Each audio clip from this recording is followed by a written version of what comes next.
Champions trophy खत्म हो चुकी है और पाकिस्तान ने अपने स्क्वाड का ऐलान कर दिया है न्यूजीलैंड के टूर के लिए। 5 T20 हैं और 3 ODIs हैं। चैंपियंस ट्रॉफी के दौरान ही पाकिस्तान ने ऐलान कर दिया था, क्योंकि पाकिस्तान की चैंपियंस ट्रॉफी तो 2 3 दिन में खत्म हो गई थी।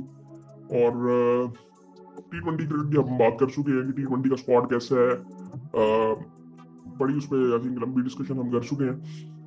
ODI स्क्वाड वाले मैं आपको बताता हूँ, फिर उसके बारे में बात करते हैं। मोहम्मद रिजवान कैप्टन है, सलमान अली आगा वाइस कैप्टन है, अब्दुल्ला शफीक है, अबरार अहमद है, आकिब जवेद है, बाबर आजम है, फहीम अशरफ है, इमामुल हक है, हुसैन शाह है, मोहम्मद अली है, मोहम्मद वसीम जूनियर है, मोहम्मद इरफान खान है, नसीम शाह, सुफियान मुकीम, तैयब ताहिर। सो ये प्लेयर्स हैं जो कि ODI की टीम में हैं, जो कि न्यूजीलैंड के खिलाफ खेलेगी। सो अब यहाँ पे ना कुछ चीजें ऐसी हैं कि जो बात पहले भी कर चुके हैं, बट आई थिंक अभी ना मुझे लगता है कि पहले तो ना मुझे समझ नहीं आई कि ये स्क्वाड की सेंस क्या है। मोहम्मद हसनैन किधर है, वो बाहर हुआ क्यों है? हुसैन तलत किधर है? हुसैन तलत का जो उन्होंने रीजन दिया कि कॉम्बिनेशन का इशू है। मेरे ख्याल से जो टॉप परफॉर्मर होता है ना, वो कॉम्बिनेशन जाए भाड़ में, उसको पहले आप डालें। कॉम्बिनेशन में आता ही पहले वो है कि जो बंदा फॉर्म में है। तो ये प्लेयर्स तो होने चाहिए थे। हसनैन किस वजह से बाहर हुआ है, कोई रीजन उन्होंने नहीं दिया। अभी उस पर मेरे ख्याल से कोई सवाल भी नहीं हुआ था, शायद प्रेस कॉन्फ्रेंस जो हुई थी। मोहम्मद रिजवान की अगर बात करें तो अब ये T20 स्क्वाड में तो नहीं है, तो अब ये वहां पे है। और उसके बाद अगर बात करें तो सलमान अली आगा, जो कि वाइस कैप्टन है और T20 में ये कैप्टन भी हैं। अब्दुल्ला शफीक वापिस आए हैं। होपफुली इन्होंने उन चीजों पे काम किया और जो इनके इश्यूज थे, आई थिंक इनका मेंटली काफी इशू था, जिसकी वजह से ये हो रहा। आखिर जब ये वापस आए हैं, वापस नहीं आए सच, इनके बारे में बात काफी हो रही थी। और अच्छी बात है, इनको इनको T20 में भी आई थिंक रखना चाहिए था। मुझे लगता है कि रखना चाहिए था इनको। बाबर आजम है, ठीक है, फहीम अशरफ है, इमामुल हक है, हुसैन शाह है, इमामुल हक भी वापस आए हैं। सो आई थिंक ठीक है। अब एटलीस्ट समझ ये आ रहा है कि ओपन कौन करेगा। अब्दुल्ला और इमाम ही नजर आ रहे हैं यहाँ पे फिलहाल। मोहम्मद अली है, मोहम्मद वसीम जूनियर है। वसीम जूनियर की काफी बात हो रही थी और अच्छी बात है उनको वापस लाया गया। और वसीम जूनियर को मेरे ख्याल से T20 में भी रखना चाहिए था, बट वही कॉम्बिनेशन का इशू होगा और क्या हो सकता है। नसीम शाह है, सुफियान मुकीम है, तैयब ताहिर है, शाहीन और हारिस नहीं मिलते, जो कि इनकी बिल्कुल जगह बनती भी नहीं थी। सो आई थिंक उस लिहाज से अगर देखें तो सब कुछ ठीक है। मैं समझता हूँ कि अगर 3 ODIs हैं वैसे भी, सो इतना कोई इशू है नहीं। बाकी आई थिंक मेरा ना दिल नहीं कर रहा यार इन पे बात करने पे। मैं आपको सीरियसली बताऊंगा, मेरा दिल ही नहीं कर रहा इन पे बात करने पे। क्या बात करूं मैं? या तो हमें पता हो ना कि हम सही डायरेक्शन पे जा रहे हैं, बाकी चीजें ठीक हो रही हैं। कुछ इस वक्त ना मतलब ऐसे लग ही नहीं रहा। हमें अपनी बेसिक्स को ठीक करना पड़ेगा। डोमेस्टिक स्ट्रक्चर को एक्सप्लेन तो कम से कम करो। तुम एग्जीक्यूशन बाद में करना भाई। ब्लूप्रिंट हमें कोई एक कुछ चार्ट, फ्लो चार्ट बना के दिखाओ कि पाकिस्तान की क्रिकेट ऐसे चलेगी। क्या रोड मैप है? एक बच्चा जब भी क्लब क्रिकेट को ज्वाइन करेगा, उसके बाद पाकिस्तान टीम में आने तक उसका रोड मैप क्या है? कौन सी क्रिकेट वो खेलेगा, किस तरह के टूर्नामेंट्स होंगे, हमारी डोमेस्टिक क्रिकेट होगी किस तरह से, रीजनल लेवल पे किस तरह से होगी क्रिकेट। ये सारा कुछ पहले एक्सप्लेन तो थोड़ा सा करो, एग्जीक्यूट बाद में करना। पहले वो कोई ब्लूप्रिंट बनाओ तो सही, और दूसरा एक्सप्लेन करो कि हमें क्रिकेट खेलनी किस तरह से है। वो आज तक हमें पता ही नहीं चला। पिछले 5 6 सालों से ये सवाल हो रहे हैं। सो यार ये वाले सवाल हैं। अब्दुल्ला वापस आए हैं, ठीक है। कि इसमें मैं ना क्या इतनी, मैं मुझे लगता नहीं मैं इतनी ज्यादा बात कर सकूंगा। आकिब जब ये जब खेल रहे हैं तो अच्छी बात है, उनको चांस मिला है। और बाबर आजम, यार मेरी उनसे ना सिर्फ एक बात ही है कि अपनी बेसिक्स को फॉलो करें, और जाके ना मेरे ख्याल से उनको थोड़ा रेस्ट लेके ना हर तरह से खुद ही डोमेस्टिक क्रिकेट खेलनी चाहिए थी। जरा उनका ना मेंटली दिमाग चेंज हो। इनके बारे में काफी बातें हो रही हैं कि इनके वालिद साहब बहुत इनपुट अपना देते हैं सोशल मीडिया पे। यार ये चीज ना उनको खुद ही समझनी चाहिए। मैं उनके बारे में देख रहा था, शुएब मकसूद जो है वो भी बात कर रहे थे कि मैं उनको जानता हूँ, तो वो ऐसे इंसान है कि वो बाबर आजम से पूछते भी नहीं होंगे। बिल्कुल ऐसे होगा जिस तरह से वो कह रहे हैं, बट उनको ये खुद समझना चाहिए। मैं ये बिल्कुल समझता हूँ कि माँ बाप की बहुत ज्यादा इनपुट होता है जो प्लेयर्स खेलते हैं। और वो नजर भी आता है उनके बारे में, जिस तरह से चीजें सामने आती रही है शुरू में कि वो कितनी उन्होंने स्ट्रगल की है बाबर आजम के साथ। बट किसी टाइम पे ना आपने स्पेस देनी है सामने वाले को, तो वो बाबर को मिलती नहीं है मेरे ख्याल से। और बाबर को खुद भी ये चीज, कुछ चीजें देखनी है कि वो प्रेशर उसी पे आता है। उसके वालिद साहब की बात करेंगे, वो प्रेशर मीडिया का उस पे आएगा, उन पे क्या आएगा प्रेशर? तो बाबर पे आएगा प्रेशर। तो बाबर को सिंपली ये देखना है कि यार इंटेंट हमें दिखाए, दैट्स इट, खत्म करें। ये एंकर वाले जो काम है ना, ये बस कर दें हम। कोई जरूरत नहीं है एंकर की, सबका अपना अपना रोल है, वो अपना अपना रोल अदा करो। एंकर का कोई रोल नहीं है मेरे ख्याल से। जो अब हम ऑडियंस की बात करते हैं, इसकी भी टीम ऐसे मेरे ख्याल से बाबर को तीसरे नंबर पे भी नहीं खेलना चाहिए, मुझे बेसिकली ये लगता है। उसकी वजह मैं आपको बताता हूँ क्यों। मेरे ख्याल से जो टॉप 3 के बैट्समैन होने चाहिए ना, वो ऐसे आपके पास होने चाहिए कि जो कि लंबी इनिंग्स भी खेल सके, एबिलिटी वो भी हो, और तेज भी खेल सके। जिस तरह फखर जमान, मोहम्मद हारिस, साइम अयूब। चौथे नंबर पे बाबर खेले। बाबर के ऊपर वो ऑटोमेटिकली वो गेम का प्रेशर होगा कि यहाँ पे मैं गेम को रोक नहीं सकता। आप उनकी वो इनिंग्स देखें जहां पे वो गेम को रोक ही नहीं सकते थे, उनके पास मतलब ऑप्शन ही नहीं था ये। आप उनको पीएसएल में देखें कि वो उस तरह की क्रिकेट खेल सकते हैं, बट वो प्रेशर की वजह से वो डिफेंसिव इतने ज्यादा हो गए कि वो आउट हो जाते हैं। और ये जो ये स्पिनर्स की ये जो स्ट्रगल नजर आती है ना, ये असल में उसका मसला है नहीं, ये मसला पैदा भी हो गया। ये मसला पैदा हुआ है प्रेशर से, कि वो शॉट्स वो ट्राई नहीं करता। बाबर आजम ने स्वीप ट्राई की हुई है, आप पीएसएल में उनके मैचेस देखें, और कुछ शॉट्स है वो खेलता नहीं। वो अपर क्या कहते हैं, एक्स्ट्रा कवर पे वो शॉट उसकी नजर नहीं आती अब।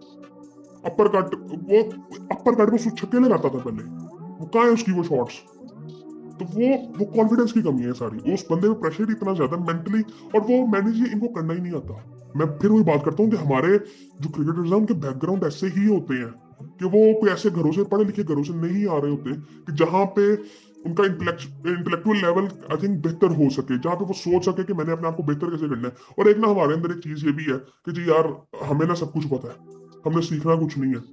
वो ओपन माइंडेड तो हम होते ही नहीं है, क्योंकि कल्चर में ये चीजें नहीं है। सो ये एक बड़ा मसला है। और दूसरी आजकल जो बातें खुल के आ रही हैं, जब आप हारते हो तो आपकी वो बातें खुलती हैं जो आई थिंक कभी किसी को पता ही नहीं होती। अब यहाँ पे आपको हफीज साहब ने जो बात की है एक, वो काफी हद तक उनकी बात ठीक है, बट वो इखलाकी तौर पर मुझे ठीक नहीं लगती वो बात। मतलब आपने जो बात कर दी कि जी उनकी कोई लेगेसी नहीं है 90s की क्रिकेटर्स की, उनके ये किस्से मशहूर थे, ये मशहूर थे, उसमें आपने सबको लपेट दिया। तो फिर आप मुझे ये बताएं कि अब आपको, हम जिस तरह बाकी इदारों की बात करते हैं, जनरली पाकिस्तानी कौम की बात करते हैं कि हमारे हीरोज कौन है, अब आपको क्रिकेट में भी कोई हीरो नजर नहीं आएगा। आपने वसीम अकरम की बात की, शुएब अख्तर की बात की, आपने इमरान खान की बात कर दी। इमरान खान का भी कोई बैकग्राउंड कोई इतना मशहूर वो इस तरह से थे नहीं, बदनामे जमाना थे अपने दौर में। वो ठीक था या गलत है मैं उसकी बात नहीं कर रहा, मैं वो बात कर रहा हूँ जो मीडिया में थी वहीं से, जिसको वो जिसके बारे में वो बात कर रहे थे। तो फिर आप बताए ना हमारे हीरोज कौन थे। और वो उन्होंने एक बात की कि जी 2009-2017 की जो ट्रॉफीज आई आईसीसी की वो हम जीते। अच्छा 2009 को बिल्कुल ही सेपरेट करते हैं, वो टीम में बिल्कुल मुख्तलिफ थी। ठीक है, उसको कंपेयर ना करें, वो सवाल जो हुआ था वो टीम में बिल्कुल मुख्तलिफ थी। और वो हुआ भी था ना, तो उस वक्त वो टीम बहुत जबरदस्त थी। टीम 2017 की जो आप बात कर रहे हो, वो उस स्पेसिफिक टाइम में एक टीम मिकी आर्थर ने बना दी थी। उसमें मिक्की आर्थर का क्रेडिट बहुत ज्यादा है। 50% क्रेडिट तो मैं उस अकेले को दूंगा, 30% सरफराज का था, वो बाकी 20% जो बाकी इंडिविजुअल परफॉर्मेंसेस थी वो उनका था। आमिर की एक परफॉर्मेंस आ गई, फखर की एक परफॉर्मेंस आ गई, सरफराज के बीच में एक दो परफॉर्मेंसेस आ गई। सो वो बीच में ऐसे था, वो सब कंट्रीब्यूशन ऐसे छोटी छोटी थी। हफीज की भी आई थी इनिंग्स, तो वो ये ऐसे था सब कुछ। वो मिक्की आर्थर का उसमें बहुत ज्यादा इनपुट था। और ये मैं इसको बिल्कुल नहीं समझता कि आईसीसी की ट्रॉफीज जो है ना वो लेगेसी को डिफाइन करती हैं। मतलब मैंने कभी नहीं सुना कोई, मतलब ये नहीं कहेगा कि मैं मोहम्मद आमिर जैसा इंसान बनना चाहता हूँ, कोई ये नहीं कहेगा कि मैं क्या कहते हैं फखर जमान जैसा इंसान बनना। इंसान नहीं यार, जनरली मैं बात ये करूँ, फखर जमान को आप कंपेयर नहीं कर सकते। फखर जमान को आज लोग जानते हैं उससे एक शो की वजह से, आमिर को भी शायद उस स्पेल की वजह से जानते हैं। बट आप ये बात नहीं कर सकते कि आईसीसी की ट्रॉफीज लेगेसी डिफाइन करती हैं। आप किसी भी कंट्री को देख लें, शायद किसी को स्क्वाड का भी नहीं पता होगा ऑस्ट्रेलिया कितनी ट्रॉफीज जीता है, तो क्या हुआ उनकी क्रिकेट को। वो क्रिकेट तो उनकी बड़ी बेहतर है, बट उनके अवाम को तो उनका पता नहीं है। इसी तरह अगर आप, मैं इस चीज को बिल्कुल भी नहीं मान ही नहीं सकता। मतलब मैंने ये हमने अपने दौर में ये सुना, मतलब मैंने इनको लाइव देखा नहीं हुआ, वसीम, वकार, यूनुस को, इमरान खान को। हम इनके बारे में सुनते ही थे ना। हमने तो क्रिकेट तब देखनी शुरू की थी जहां पे हीरो शाहिद अफरीदी था, उस वक्त भी वो एक ही चल रहा था। और हम एक चीज और सुनते थे, मैं आपको बताऊं एक चीज, कि जी दो प्लेयर्स के बारे में, उमर अकमल और अहमद शहजाद के बारे में, कि दे आर वेरी टैलेंटेड। ये पूरे 10 साल में सुनता आया हूं कि they are very talented. Performance नहीं उनकी मैंने देखी। ये थी। और आज वो टीवी पे बैठ के किस तरह की बातें करते हैं। ये हैरानगी की बात है कि वो टीवी पे आके किस तरह की बातें करते हैं। पूरे आप पिछले 10 साल देखें, हम क्या देखते थे? हम ये देखते थे कि हमने ओपनर्स की परफॉर्मेंसेस देखी ही नहीं है पिछले 10 सालों में। एक थोड़ा सा टाइम वो आया था 13-14 में, जब नासिर जमशेद और हफीज साहब बैटिंग कर रहे थे, 12-13 था या 14 था उसके दौरान। फिर नासिर जमशेद साहब ने भी एक फजूल सी हरकत की थी जिसकी वजह से वो फिर बाहर हुए, करियर उनका खत्म हुआ। फिर एक 2016 में एक टाइम आया था जब शाहिद अफरीदी को कैप्टन बनाया गया था और खालिद लतीफ और शजीब खान, वो उनकी ओपनिंग चलती थी, वो लंबी बैटिंग करते थे। उस वक्त लगा था कि पाकिस्तान टीम अब बेहतरी की तरफ जाएगी। फिर उनकी तरफ से भी वो हरकत हुई और फिर पाकिस्तान क्रिकेट वैसी थी। फिर क्या हुआ उसके बाद? उसके बाद हमने क्या किया? फिर वो एक स्पेसिफिक टाइम में आया कि जहां पे हमने चैंपियंस ट्रॉफी की परफॉर्मेंसेस हमारी बेहतर थी। उसमें तो हमने पूरी नई टीम डाली थी। वो अचानक वो चीजें हुई थी। वो टीम आपने कोई बिल्ड नहीं की थी, आपने कोई तैयारी 2011 के बाद शुरू नहीं की थी, आपने 2014 के वर्ल्ड कप के बाद शुरू नहीं की थी, 2015 के वर्ल्ड कप के बाद आपने शुरू नहीं की थी कि हम चैंपियंस ट्रॉफी की तैयारी करेंगे। तो आपने कुछ ऐसा नहीं किया था। आपने एक यंग टीम वो अचानक ही बनी थी 2016-17 में। वो सब ये नए प्लेयर्स थे। कई प्लेयर्स के तो आई थिंक डेब्यू हुए थे। फारजान का आई थिंक डेब्यू हुआ था चैंपियंस ट्रॉफी में। तो उसमें मिकी आर्थर का कमाल था। उसमें ऐसा कुछ नहीं था कि जिस तरह 2015 के बाद इंग्लैंड की टीम ने कहा अब हम इस तरह की क्रिकेट खेलेंगे, और फिर उन्होंने खेल ली और अगला वर्ल्ड कप जीता। सेम इंडिया को आप देख लें, उनकी पिछले 10 सालों में टीम ही बड़ी जबरदस्त रही है। मेरे ख्याल से मैं अगर हमने जब से क्रिकेट देखनी शुरू की है ना, तब से जब इंडिया के साथ कोई मैच होता था ना, तो हमें हमेशा से ऐसा लगता था कि यार हमारी टीम को ऐसा लग रहा है कि ये बड़े लड़के हैं। और इस तरह मोहल्लों में होता है ना, क्रिकेट होती है तो कहते हैं ये बड़े लड़के ले आएंगे। इस तरह से इंडियन टीम को देखा जाता था। वो हमारे से पहले था कि जब हम स्टैट्स देखते थे तो पाकिस्तान के जो नंबर्स थे वो बहुत बेहतर थे इंडिया से। तो ये आईसीसी टूर्नामेंट किसी तरह से लेगेसी डिफाइन नहीं करते। तो फिर अगर आप इस चीज को ऐसे देख रहे हैं ना, तो आने वाले टाइम मेरे ख्याल से आजकल की जो क्रिकेट थी आईसीसी टूर्नामेंट की, वो बहुत ईजी है। मैंने जिस तरह से क्रिकेट देखनी शुरू की है, आज क्रिकेट मुझे बहुत इजी लगती है। बिल्कुल फ्लैट पिचेस है, बैट्समैन को सपोर्ट करती है, हर तरह से इजी है। वो स्ट्रगल जो पहले थी वो आज नहीं है। तो इस चीज को, और हम क्रिकेट आज वाली नहीं खेल रहे, क्रिकेट हम पुरानी खेल रहे हैं। क्रिकेट हो गई है आसान, दुनिया के लिए हो गई, क्या हमारे लिए नहीं हुई? सो ये सारे मसले हैं इसमें। तो मुझे लगता है कि मुझे ये जो पिछले 10 सालों में जो चीजें हुई है ना, और जिसके बारे में आजकल बातें हो रही हैं, ये बिल्कुल फजूल सी बातें हैं। और ये ये बात शुरू कैसे हुई थी कि शोएब अख्तर ने कहा था कि यार टैलेंट नहीं है पाकिस्तान में। मैं एक चीज आपको बताता हूँ, टैलेंट को आप डिफाइन कैसे करते हो, पहले तो ये बड़ा इंपॉर्टेंट है ना। आपने, मैं पूरी तरह से ये तो नहीं समझता कि टैलेंट नहीं है, बट उस क्वालिटी का मुझे लगता नहीं है जो पहले हम देखते थे। वसीम मकार, आमिर, आसिफ, अफरीदी, यूनुस, बिस्वा बिस्वा भी, हाँ, वो टैलेंट हमें नहीं नजर आता। शोएब अख्तर, इवन उमर गुल वगैरह भी। अभी मैं एक पता नहीं क्लिप में देख रहा था, ये वहाब रियाज साहब कह रहे थे कि जो कि आई थिंक पाकिस्तान क्रिकेट में पिछले पता नहीं कितने सालों से ये टीवी पे बैठ के क्या क्या बातें करते थे, और पूरी मैनेजमेंट चेंज हो जाती है, ये चेंज नहीं होते। और उनका मैं कोई क्लिप देख रहा था, ही सेड कि शोएब अख्तर को रिप्लेस करना मेरे लिए कोई इतना आसान नहीं था। अब भाई आपने रिप्लेस किया ही नहीं है।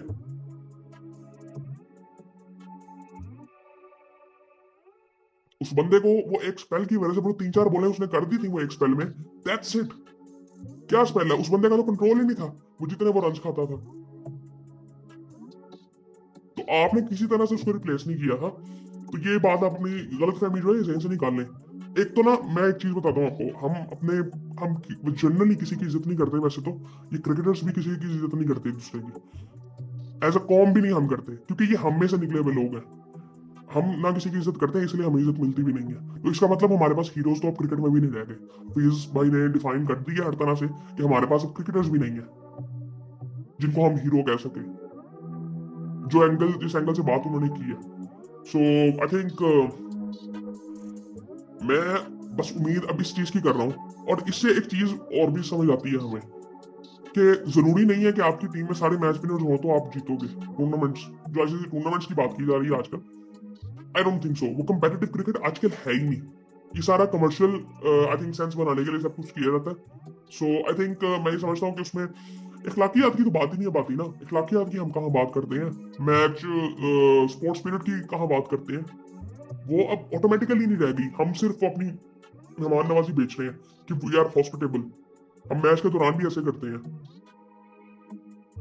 जो हमारे प्लेयर्स का इंटेलेक्चुअल लेवल इतना नीचे है, इतना कम है कि उनके साथ कोई प्यार से ऐसे बात कर लेना, अगर वो बॉलर है तो वो उसको आउट ही नहीं कर सकेगा। फिर मेरे से लिखवा लें आप, ऐसे हैं ये। Same for the batsman. ये है इनका इंटेलेक्चुअल लेवल। तो खैर, अब फिलहाल अगर मैं बात करूँ लॉन्ग टर्म के लिए, मेरी कोई उम्मीद नहीं है, क्योंकि मुझे नहीं लगता कि हम सही डायरेक्शन पे जा रहे हैं।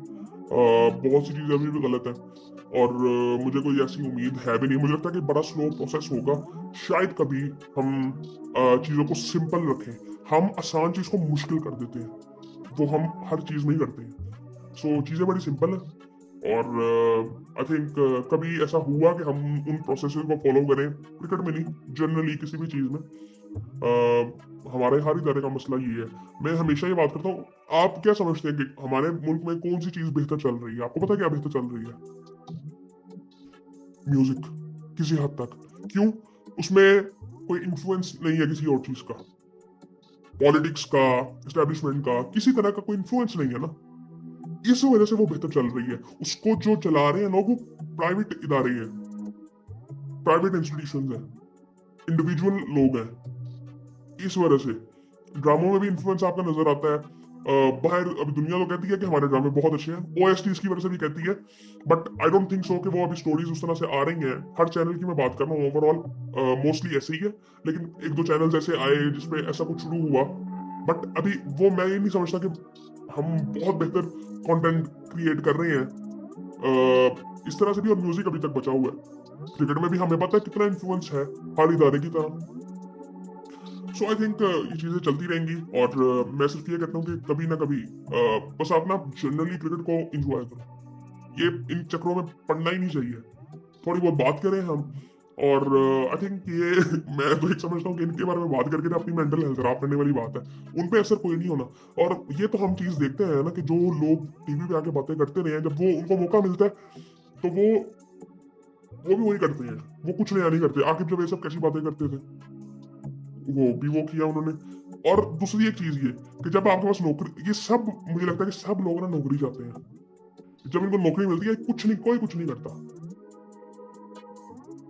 बड़ी एक सीधी सी बात होती है ना। एक तो ये जो चीज कहते हैं ना कि जी मेरा काम ये है, मैं ये काम करने आया हूं। भाई, आप उस सिस्टम में जब कहोगे कि मैंने आना ही नहीं है, जहां पे ओवरऑल चीजें सपोर्ट नहीं कर रही, एक स्पेसिफिक चीज के लिए आप टीवी में बात ना करो कि यहाँ पे ये भी मसला है, यहाँ पे ये भी मसला है। आप सिस्टम की एक पोजीशन पे तो आते हो, फिर आप कहते हैं मैं उस पोजीशन पे काम करूंगा। तो ओवरऑल सिस्टम जो खराब चल रहा है, और उसको एक्सेप्ट करके आप उस पोजीशन पे आए हो ना। ये सेम अहमद शहजाद वगैरह, ये सब ये जो बातें कर रहे हैं, ये क्या क्या ये ट्रांजिशन है उनके करियर के। क्रिकेट से मीडिया पे आने का ये एक तरीका, ये सब लोग ऐसे ही करते रहे हैं। सो आई थिंक जिन्होंने पिछले 10-12 साल की क्रिकेट देखी है, उससे पहले की भी, वो समझते होंगे कि ये सारी चीजें हो कैसी रही हैं। वो जब आप एक साइकिल देख लेते हो ना, मैंने पहले भी शायद कई दफा बात की है कि आपने अगर इस मुल्क की साइकिल देखी है ना, आपने हर तरह की गवर्नमेंट देख ली, तो फिर आपको समझ आ जाती है कि हमारा मुल्क चल किस तरह से रहा है। सो इसी तरह से हमारे इस इदारे को भी अगर स्पेसिफिकली आप देखें कि यहाँ पे लोग इवॉल्व कैसे करते हैं, तो वो भी आपको समझ आ जाएगा। आई थिंक हमने स्क्वाड की तो बात की है, जिसमें बात इतनी ज्यादा करने वाली थी नहीं, और उसके अलावा हमने काफी बातें कर ली हैं। हमें भी स्पेसिफिकली इस पे वीडियो बनाई जाए कभी। मेरा ना ज्यादा ऐसी लंबी वीडियोस बनाने का अब दिल नहीं करता, स्पेशली यार आई थिंक कोई रिजल्ट्स ऐसे नजर ही नहीं आते हमें कि हम ये बात करें कि कोई इसका पॉजिटिव इम्पैक्ट हमें नजर आए। कुछ नहीं है। सो आई थिंक फिर आपसे बात होगी।